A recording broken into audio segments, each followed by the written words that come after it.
Om Namo Bhagavate Vasudevaya. Om Namo Bhagavate Vasudevaya. Om Namo Bhagavate Vasudevaya.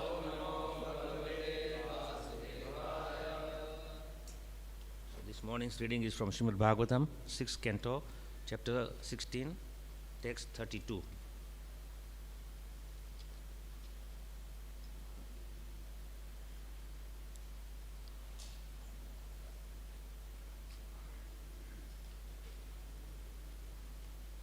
Sa uttama sloka padambhuja vistaram premasuru lesair upame hayan muhu prema puru udhakchalaya varna nigamo nirvasakta tam paramsiddhitum chiram sa uttama sloka padambuja vistaram prema suru leser upamedaya hamuhu prema para udho adhikala varna nigamo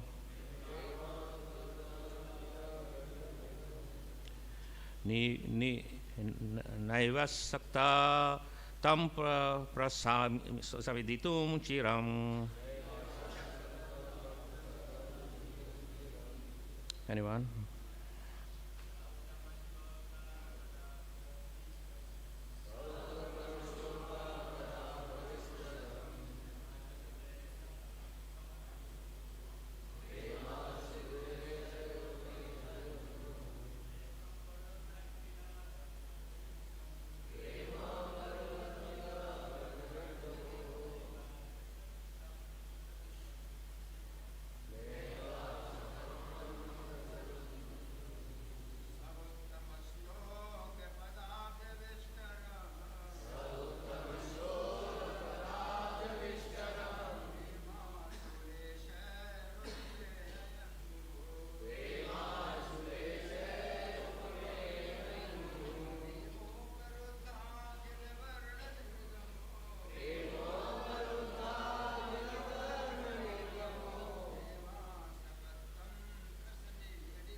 Ladies?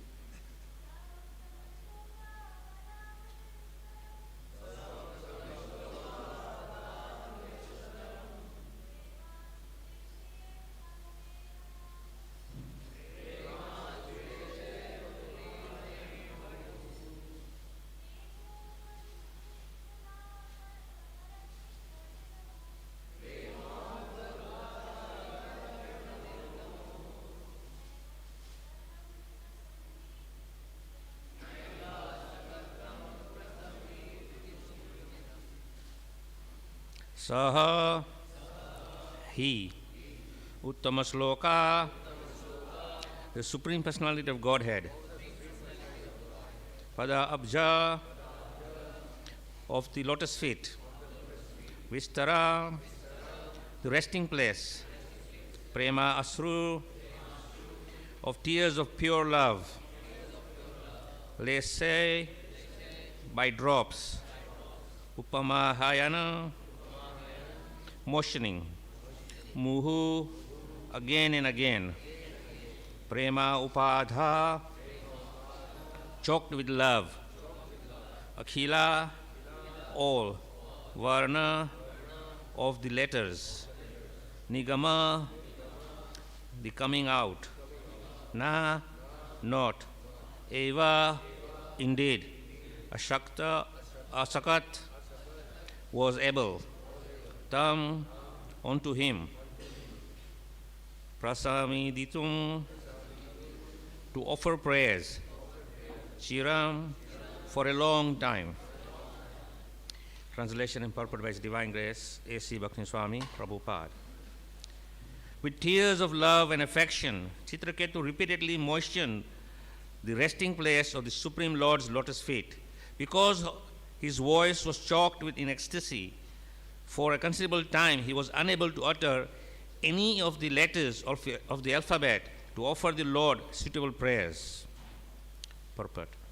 All letters of the alphabet and the words constructed by those letters are meant for offering prayers to the Supreme Personality of Godhead. Maharaj Chitraketu had the opportunity to offer prayers to the Lord by composing very nice verses from the letters of the alphabet. But because of his ecstasy, for a considerable time he could not join those letters to offer prayers to the Lord. As stated in the Srimad Bhagavatam, 1st Canto, 5th chapter, text 22. If one has scientific, philosophical, or political, economic, or any other abilities and wants perfection in his knowledge, he should offer prayers to the Supreme Personality of Godhead by composing first-class poetry or engaging his talent in the service of the Lord. Chitraketu wanted to do this, but he was unable because of loving ecstasy. Therefore, he had to wait a considerable time before he could offer prayers.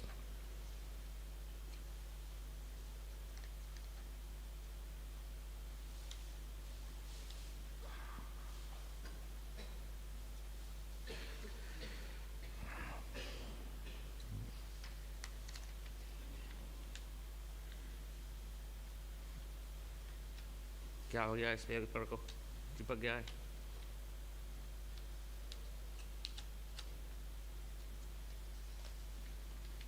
Okay no problem ओम ज्ञानतिमिरन्धस्य ज्ञानाञ्जना शलाकया चक्षुरुन्मिलितं येन तस्मै श्रीगुरुवे नमः वञ्चकल्पतरुभ्यश्च कृपासिन्धुभ्यश्च पतितानां पावनेभ्यो वैष्णवेभ्यो नमो नमः जय श्री कृष्ण चैतन्य प्रभु नित्यानंद श्री अद्वैत गदाधर श्रीवासदि गौर भक्त वृंद हरे Krishna Krishna Krishna Hare Hare Hare Ram Ram Ram Hare Hare Hare Krishna. So this is a very interesting passage in Srimad Bhagavatam, and this chapter is entitled King Chitraketu meets the Supreme Lord. Now, how did this situation arise is very interesting. That Chitraketu, a wonderful king, a wonderful devotee of the Lord, was thinking that he should get a wonderful son who would inherit his throne. So he had not just one wife, he had co-wives. And unfortunately, he could not get a child from any one of them. Finally, by somehow the Supreme Lord's blessings, he was able to get one child from one of his wives. So he was very much full of ecstasy, and he performed many yagyas, offering sacrifices and offering many charitable things to the brahmanas, and did all the wonderful things. And he was so happy that finally he has got someone who will inherit his throne. Of course, this is in one sense not a very good thing, because we are always thinking, I have so much, I want to give these things to my next person in charge who is going to inherit, and generally it is going to be your son. So we are so much attached to this kind of family. But in the spiritual life, it is not recommended that we become too attached to our children. Of course, the Shastra says that we should shower full affection and love to our children, but not to the point that we become so overwhelmed and attached to that we lose sense of reality. This we can see from the example of Dhritarashtra. Dhritarashtra was so overwhelmed by his son Duryodhan that he wanted to give the throne to Duryodhan, although rightfully the throne doesn't belong to him to give. He was only a custodian because of an untimely death of Pandu. So at that time, Yudhishthira was very young, So, according to the council of Brahmanas and very, very learned Vidura, suggested that Dhritarashtra takes custody of the kingdom while Yudhishthira is being trained up and grows up and matures. But during this period, Dhritarashtra was so overwhelmed by the love for his son that he could not see the love for the other son. And not only that, but in our Vedic culture, one's own son or one brother's son is considered equally same. Not that he is considered a stepson or someone who is not quite related. It is blood lineage. Anyway, so Duryodhana was quite in a wonderful position to inherit the throne, although it was not rightfully his. But he was from very young age trained up by Sakuni that this is yours. And he was so blinded by all these things that he became completely overwhelmed by the expectation that one day he will rule the kingdom. So he lost all sense of reality. Now, during that time, Duryodhana was also a very, you can say, soft-hearted person. Although we are now taught from the Mahabharata that Duryodhana was a very demoniac person. But actually, he had a very soft heart and he was very charitable. And this we can understand of his charitable nature is that when the battle of Kurukshetra was going to take place, and after the first day of the battle, Duryodhana was upset with Bhishmadev. And he went to Bhishmadev saying, "You are in my party, but it seems like you are fighting for the Pandavas." Of course, Bhishmadev is a Kshatriya. He could not digest this kind of insult, especially from such a young person, in age-wise. So he said, "I will give you 5 arrows. Each of these arrows has a name on it of all the Pandavas. Tomorrow morning when we start the battle, you give me these arrows, and I will shoot these arrows according to the names written on them. And whoever name is on it will be annihilated." So of course it was like first Yudhishthira, next Bhima, next Arjun, Sahadev, and Nakul. So he was thinking, okay, now the whole cause of this war and the situation arisen is because the Pandavas want my kingdom. So if they are annihilated, that means I will be the victress and then I will inherit everything. So he was quite happy. Next morning, he was doing his, what we call, the samskara pujas. So he was doing pujas, and Krishna in his disguise went to Duryodhana saying, "Bhikshan dehin, give me some charity." So Duryodhana said, "A Brahmana has come to me in a auspicious time. I will give him charity. What does he want?" So he said, "Yes, what do you want in charity?" Because of course now he is feeling so much puffed up that I'm going to inherit the whole kingdom. I have everything. I can give whatever you want. So Krishna in his disguise as a Brahmana said, "All I want is those 5 arrows." Now Duryodhana is in a dilemma here, saying, if I give the arrows away, then the 5 Pandavas won't be killed, and the battle will pursue even longer, and who knows what the outcome would be. On the other hand, he had his charitable dharma, so he gave the arrows away. So from this incident we know that Duryodhana was very charitable. Another incident was that when Karna was insulted because he was considered Sudputra and not suitable as Kshatriya, then Duryodhana got up and said, "I will give you the king of Anga and make you Angaraj." He gave a whole kingdom. Now just imagine that prior to all this, when Krishna is asking Duryodhana, final compromise, just give me 5 villages. Just 5 villages, 1 village for each of the Pandavas. Because after all they are Kshatriyas, so they have to rule.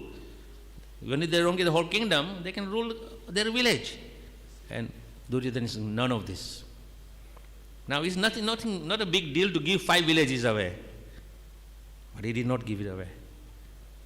because in his heart, due to bad association, was envy. And that envy was so bad that he cannot tell what is right and wrong at the correct time. So anyway, if he had given away 5 villages, there wouldn't have been any Mahabharata. So the point is that here in this story, a similar situation has arisen. When one of the queens of Chitraketu, we got a son, he was so happy, but the other queens were envious. And because of that envy, they poisoned the child, and the child was killed. Now, of course, King Chitraketu is lamenting that after such a long period and after so many sacrifices and charities and this and that and everything I've done, finally I'm blessed with the child, and he's killed. And he's praying. Then his good fortune was that Narada Muni, the transcendental sage, arrived there and saw a pitiable situation of Chitraketu. Said, what is going on here? What's happening? He said, oh, my child is dead. So Narada Muni said, this is the nature of things. Everything that takes birth must die. Of course, it doesn't have to die by poison, because ideally you're given a full life. Now your life depends on your previous karmas and so forth, according to our explanations given in the scriptures. So we carry a lot of things with us from our previous life, and that depends what we get in this life, how happy we are going to be, how miserable we are going to be, how long we are going to live, how disease conditions we're going to get, and all these things are all calculated by the Supreme Lord by his transcendental arrangement. Now here, Narada Muni is saying that the child is dead, but by my transcendental powers, I can bring the child alive for a moment. So the child is brought back to life, and Chitraketu is so happy. And the child looks at him and says, who are you? Say, I'm your father. Say, which father are you? Because of course the soul now has seen his previous lives. He knows that he has so many fathers previously, and in the future there are so many more fathers. Which father are you? And so forth. But the point here is that by the mercy of Narada Muni, he got opportunity to hear about philosophical conclusions of life. So Narada Muni instructed him that you have to do only one thing in life. Everything else happens by natural arrangement. We are not in control. Although we think I am in control, but I am in no control of anything. I am not even in control of my next step. I take one step and next step I could drop dead. Don't know. We are not in control. But we think an illusion, I am in control. So here in this verse is saying that Chitraketu is supposed to use his talent for glorification of the Lord and serving the Lord. So Prabhupada in purport is saying that you can serve the Lord if you are very eloquent in making good poetry. And of course the poetry should be such that it should be for the glorification of the Lord, not poetry for material glorification or what we know now, which is very soon. Today is the 10th of February. In 4 days' time, we are going to have a transcendental appearance day of Saint Valentine, and everybody is going to go guga about Saint Valentine's Day. And what is Valentine's Day? Actually, Saint Valentine was a very saintly person, but they have perverted the whole thing into Valentines for young lovers, giving cards and flowers and chocolates and celebrating love, and writing poetry to impress each other, So this is not poetry. Real poetry is that the words which come out from our mouth should be glorification of the Lord. And when we glorify the Lord, then Lord becomes pleased by our glorification. Now the Lord is not thinking, I am the Supreme Lord. I am worthy of glorification. So you should all glorify me. You should not glorify anything in this universe, but only me. No. The whole concept of glorifying the Lord is that we are appreciating the beauty and in the greatness of God, and therefore we are submitting ourselves to the Supreme Lord. Because only He is worthy of glorification. Nobody else is worthy of glorification. So when we glorify the Supreme Lord with our poetry, which is maybe a gift given to us by Lord Himself, that poetry in glorification of the Lord will purify us. It will purify us, and it's for our purification. And more we glorify the Lord, the more and more we become attached to the Supreme Lord. And as we become more and more attached to the Supreme Lord, then what is the consequence of that? The Lord becomes the object of our existence. Everything is beginning and ending in the Lord. So when we are fully focused in the Lord, then as Krishna says, yam yam vapi smaram bhavam ante kalam. At the time of death, when we remember the Supreme Lord, then we are freed from this material world, this imprisonment. So that is the whole concept of philosophical discussions given in the Bhagavatam, in the Bhagavad Gita, all the literatures, is to free the living entity from this misconception that I and mine, I live in this world and I'm happy in this world, and from the very day we are born, we create arrangements to become always happy. But we are never going to be happy, because for every happiness, there is going to be some distress. So, glorification of the Lord. Second, Prabhupada is saying that if we are not gifted by the art of poetry, that is okay. Each one of us has got some very unique ability, quality, or talent. So we use this for the service of the Lord. So if you are an engineer, you use your engineering skills for glorification of the Lord. How do you now you want to question how an engineer is going to glorify the Lord? Very simple. Use your engineering technology. Now if you are creating machines, you create machines in such a way that those machines will aid the spreading of the holy name of the Lord. If you're a civil engineer and building construction, then you construct very nice opulent temples to facilitate the worship of the Lord. So everyone can do. If you're a plumber, not a problem. You go to the temple of the Lord and fix all the plumbing.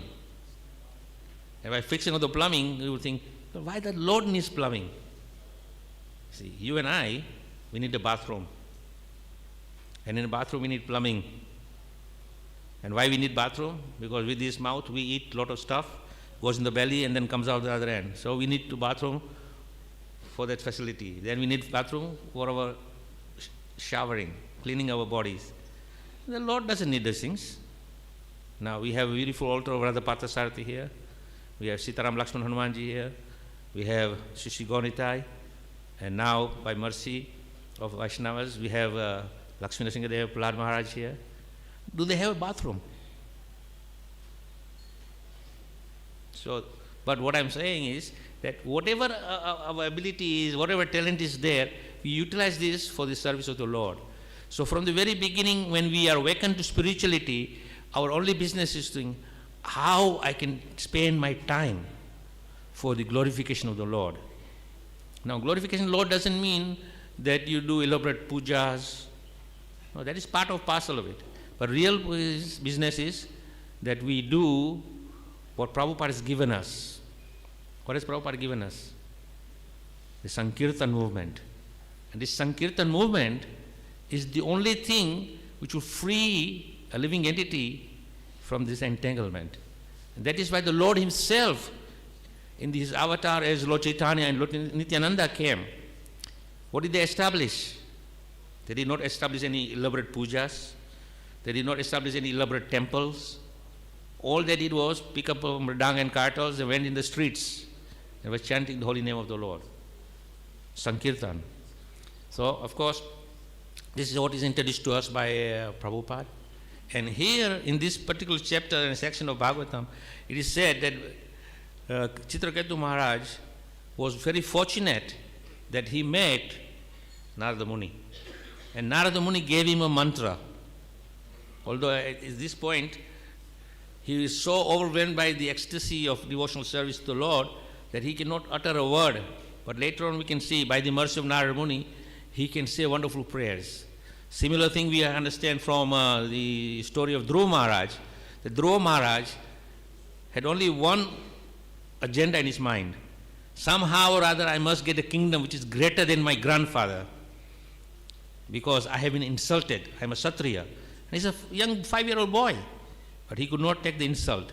So he, under the instruction of his mother, he went to the forest to look for the Lord, and his good fortune was he met Narada Muni. Narada Muni gave him the transcendental mantra, so he chanted this mantra. So what we can learn from this is that the mantras should not be just willy-nilly got from here, there or anywhere. It should come from a spiritual master, because Narada Muni is the original spiritual master. So similarly, we are very fortunate that by the parampara system, we have Srila Prabhupada. By mercy of Srila Prabhupada, we have so many wonderful disciples of his who have taken up the service in the paramparic line to initiate, to give them mantra. So these mantras are given, but when we chant these mantras, when we have received through the bona fide source, then it has potency. Otherwise, as Prabhupada says, you may chant Hare Krishna very melodiously. You have been given a very nice voice and musical talent, and you chant very nicely, with all musical instrument and your voice. But what is the meaning of that? Just like Prabhupada says, just like the milk touched by the lips of a serpent causes poisonous effect. So this chanting will become poisonous. It won't have any effect. So we are very fortunate that we received this mantra, the Hare Krishna Maha Mantra, by the paramparic line. Here, Narada Muni gave it to Chitraketu, and he perfected his life. So basically, in the whole process is same. Same with Dhruva Maharaj. When he received the mantra from Narada Muni, he chanted, and when he got the audience of the Supreme Lord, he was completely overwhelmed by the beauty of the Lord. He could not even utter a word. Then Lord, by his mercy, touched his forehead with the conch shell, and Dhruva Maharaj was flowing poetry. And what is this poetry? Is beautiful glorification of the Lord. So the point is that our business as devotees is to somehow utilize whatever gift we are being blessed with to glorify the Lord. We can use whatever is given to us. We don't have to go out looking for something that I will learn this skill or I will learn that skill and I will do this and I will do that so I can glorify the Lord better. No. Whatever is there within our means, we utilize that. Suppose we are not very, very endowed with high intellect. That is okay. You pick up a broom and start sweeping the courtyard of the temple. The Lord is not going to say, well, this is a very menial service he's doing. He's not very appreciative. But here is a very eloquent Sanskrit scholar. He's speaking Sanskrit and he's giving discourse. He's a very great person. No. Both are doing service according to their capacity. And the Lord is equally appreciating that. Now, these also we can understand the Lord's mercy of how he sees things, equation. He doesn't discriminate between good or bad, higher or lower, any of these. As we know from the Ramayana, when Hanuman with his power was thinking, I am so strong, all I have to do is Sri Ram. And by the potency of Ram's name, I can do superhuman task. So I'm going to lift these huge, huge boulders, put them in the ocean and construct the Ram Setu. And the little squirrel is saying little pebbles. And Hanuman saying, what is nonsense? Go away. This task is for me. But Ram is not saying that way. Ram is saying, he chastises Hanuman. Although Hanuman is his number one devotee, still he chastises him. The arrogance is not good. You are puffed up. So, Ram is saying that this little squirrel is doing its best according to its capacity. So, similarly, we have to understand the Lord is looking at whatever we offer to Him according to our own ability. Whatever skills we have, whatever intelligence we have, we just utilize that for serving the Lord with only one intent, that I only want to do this to please the Lord. And when you do any service for the pleasure of the Lord appreciates that. And when the Lord appreciates that, then He reciprocates with you. And when He reciprocates with you, He actually develops a transcendental connection with you. And through that transcendental connection, you develop intense attachment for Krishna. And when intense attachment for Krishna comes, then hopefully, if not today, then tomorrow, there's always hope that we will be in the position like Chitraketu, that we will be so much overwhelmed by ecstasy that whatever service we are rendering, we will create that transcendental connection to the Supreme Lord. And when we are fully attached to the Supreme Lord, then what happens is that we are focused in our devotional service. And this devotional service is then going to increase day by day, so much so that our intensity will be so strong that we see nothing but the service to the Lord. But right now, me including, we have many agendas. Yes, I have come to Krishna consciousness, I'm serving the Lord, I'm doing certain duties which are allocated to me by my superiors, by my management, and we do all these things. But then at the back of the mind we have our own some agendas. We want to do something separate, independent. All of us have these problems.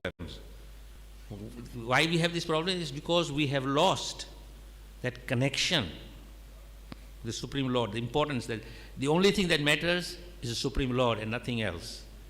Everything else is of no value. It is you and the Supreme Lord. So when you are fully connected with the Supreme Lord, then that is the object of our existence and our training. So the more we get trained up through the practice of bhakti, by offering whatever, as I said, whatever abilities we have, you don't have to worry about it, oh, I have less ability than another person. No. That is our estimation. But in the eyes of the Supreme Lord, whatever he can offer, he sees with equation. He doesn't discriminate any higher or lower. He says that you are doing your best. And as we do our best, then Krishna will appreciate that. So our business is to focus in our bhakti. And then when we focus in our bhakti, every day becomes more and more intense.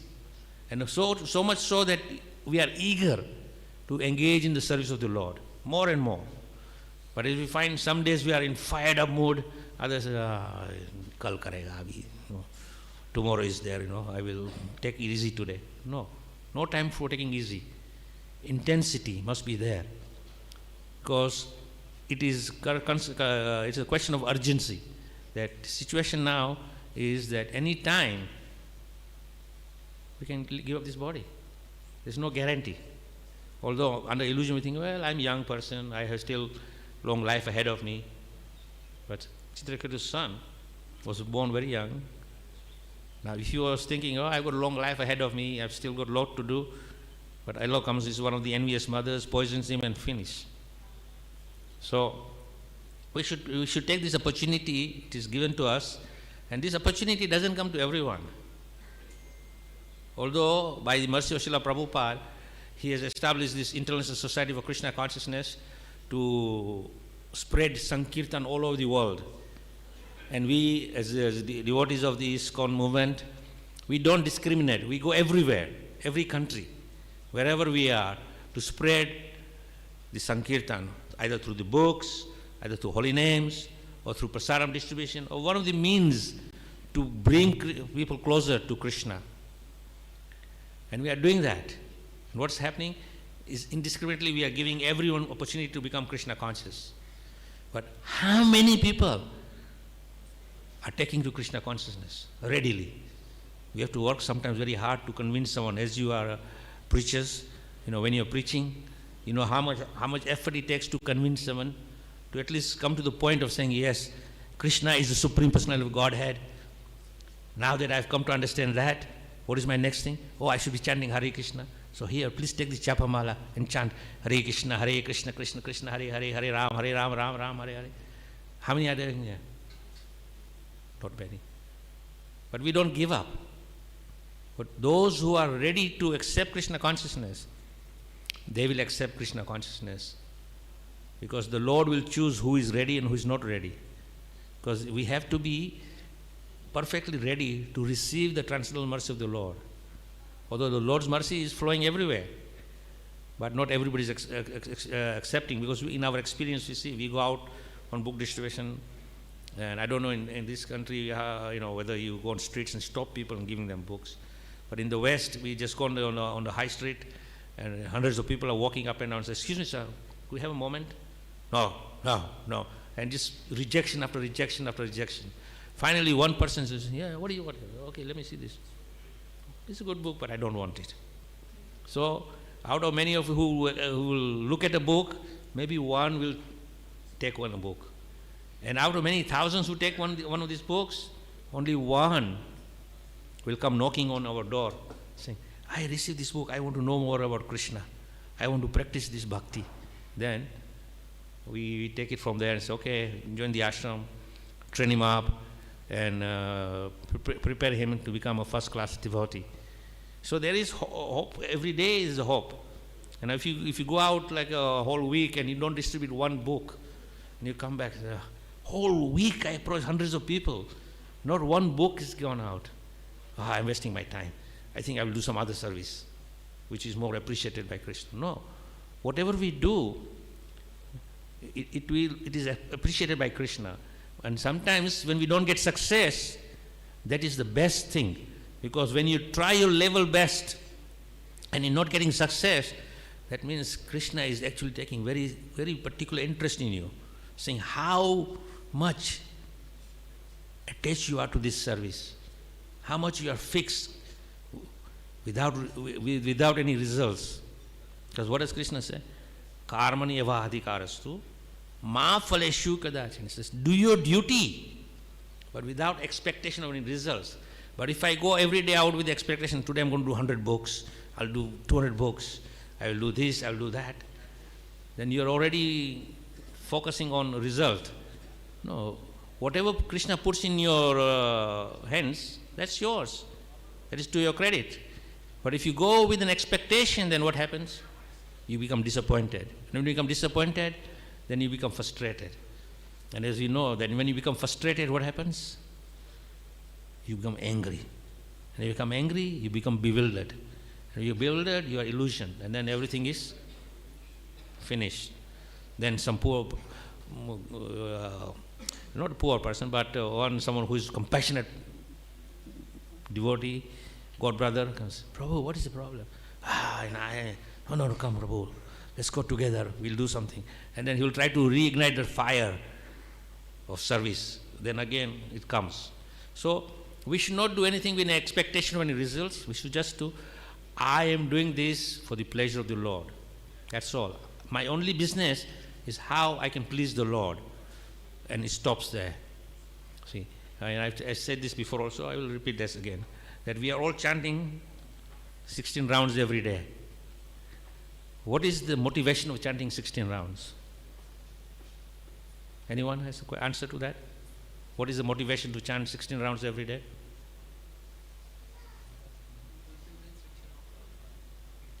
Yeah, that is just that's a fulfilling instruction, but why we are inspired to do that? What is that inspiration which comes to inspire you that, yes, I must chant Hare Krishna? We all know when we come to Krishna Consciousness.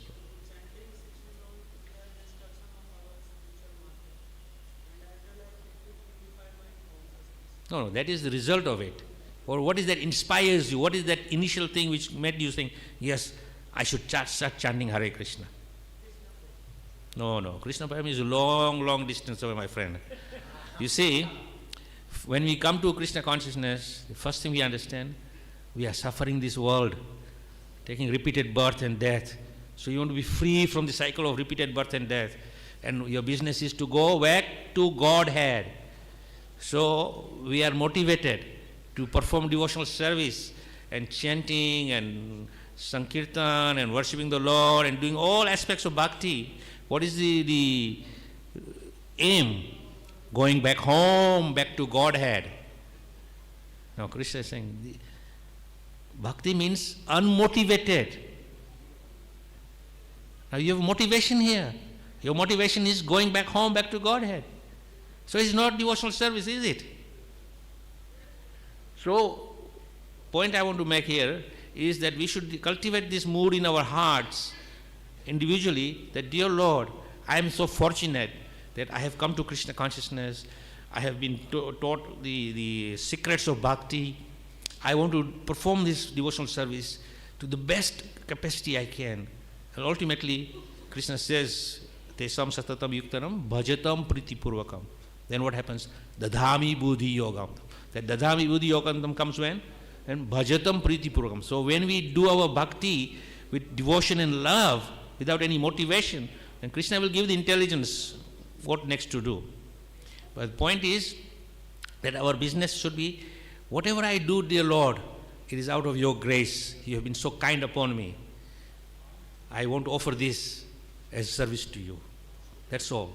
And my aim by offering this service is just to please you. That's all. Nothing else. Now Lord Chaitanya himself, the Lord is what is saying in the Sixth prayers. If you break me, if you embrace me or you make me broken hearted, I don't care. I still love you. So the Lord himself is teaching us that we should not be motivated by anything. Whether we get something wonderful or we don't get anything, we get praises or we get, people criticize us, whatever, it's okay. I may have done something wrong to deserve some criticism, that's okay. But my aim is to please the Supreme Lord. So I want to just please the Supreme Lord. And when we please the Supreme Lord, then that is our success. So our aim is to cultivate this mood deep in our heart, that I am here only for one purpose and only one purpose. That is to please the Supreme Lord. And when we please the Supreme Lord, then all success will automatically come as part and parcel. We don't have to endeavor separately. But the mood should be, I want to simply please the Supreme Lord. That's my only business. Going back to Godhead is part and parcel. In fact, if you chant sincerely the Hare Krishna mantra and you perform devotional service, you're already in the spiritual world. Not only that, you are very fortunate that you are here in transcendental place, although it is in east of Kailas, but it is not quite east of Kailas. It is a transcendental abode of Sri Sri Radha Parthasarathi, Sri Sri Sitaram Lakshman Hanuman, Sri Sri Gonitai, and Lord Nrsimhadev. So you have Ahobilam here, you have Navadip Mayapur there, you have Golok Vrindavan there, you have Sri Ayodhya Dham there. What more you want? Cannot be any further from there than anywhere.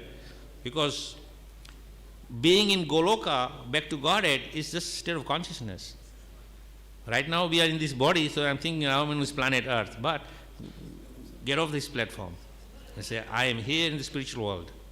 And if I'm in the spiritual world, there is no anxiety, free from all anxiety. So if anybody has an anxiety, start chanting like mad. Then you will be automatically free from all anxiety and you will be in the spiritual world. So please develop this mood to simply please the Lord. That's all our business. And the secret of pleasing the Lord was actually asked to Prabhupada by one of his disciples. How do we know if the Lord is pleased with my service? Prabhupada said, if the spiritual master is pleased with your service, then the Lord is pleased with your service. So it is very difficult to get reciprocation directly from the Lord, unless you're very fortunate. One of these days you're standing in front of the Lord and you're praying and it says, Parthasarathi speaks, oh, yes, I'm very pleased with you. It could happen, but at least we are fortunate that we can relate to the spiritual master. He is physically present here. And we do service according to his instructions. And if we follow the instructions of the spiritual master, then obviously he is pleased by the disciples' endeavor. So he is pleased, Krishna is automatically pleased. So let us focus our business to just please Krishna and nothing else. On that note, I will stop here because I have to now go to the hospital. So please forgive me that I cannot spend so much time. If anybody has any questions, maybe one or two questions. Hare Krishna Maharaj. Maharaj, what to do when we become too much anxious for results? Because sometimes it is said that you have to be result oriented and we become too much anxious. So what to do? Whoever tells you that you have to do everything on basis of result has not understood the philosophy. What does Krishna says? Do your best. Don't worry about the result. Ma phaleshu kadachan. Krishna is very clearly saying, Ma phaleshu. Don't worry about the result. Let me think about the result. So whatever Krishna sees fit, he will give you the result. But anybody who says that any service we render it should be result orientated, then that is motivation. Again, your bhakti is not pure, is motivated. But as I said, all you have to do is simply do for the pleasure of the Lord, that's all. And say, look, I am doing my best, whatever you give us, okay. No, I go out and distribute 1,000 books, okay. If I go out and do one book, it's okay. I go and not distribute any books, but at least I went out with a good heart. Krishna is happy with that. So we should not worry about this thing, because this is called unnecessary anxiety, unnecessary tension. We should not do anything based on results. As Krishna says, Mafaleshu Kadacha. Very clearly he is giving this instruction. So we simply do our best. But that doesn't mean that you kind of space out and say, mera best kar diya tha, chalega. No. Do your 100%. After doing 100%, if you don't succeed, it is okay. But at least you gave your 100%. That is our endeavor. Maharaj, should we have targets, goals, plans? No. Just think, one target. I want to make the Supreme Lord happy. I want to please the Supreme Lord. That is your target.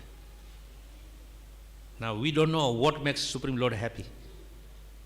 But He knows, we know at least from the scriptures, that if we do service render the service to the Lord, then He is happy. So we have to just worry about that. Don't worry about targets. Target is in the corporate world. We are not in the corporate world. We are in a devotional world. Okay, one more question. Hare Krishna Maharaj, thank you Maharaj for this wonderful lecture. Maharaj, as Prabhupada many times used to say to his disciples that double it. That means whatever distribution you did this year, next year double it. No, double it doesn't mean, suppose I go to Prabhupada and say, Prabhupada, I did 100 books. Very, very good. Double it. Doesn't mean that he's saying do it 200. He said put more effort into it. Because, we put double our effort. Every time we do something, we increase our effort.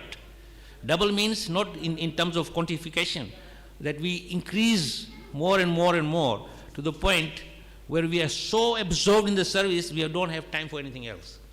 Right now, we have so much time on ourselves, and what happens with that time? We waste the time. And they're saying, idle mind is devil's workshop. So when you have time on your hand, and you're thinking about nothing but everything but Krishna, then what happens? Devil says, hello, time for me to take over here. And then he creates all sorts of nonsense in the mind and diverts you.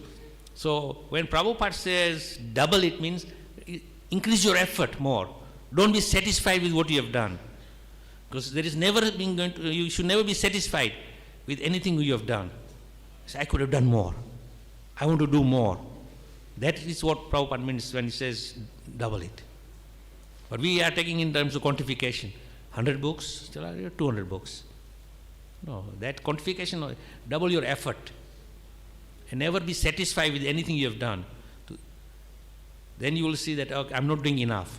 I want to do more. I want to do more. Until your last breath, you keep doing more and more and more. Then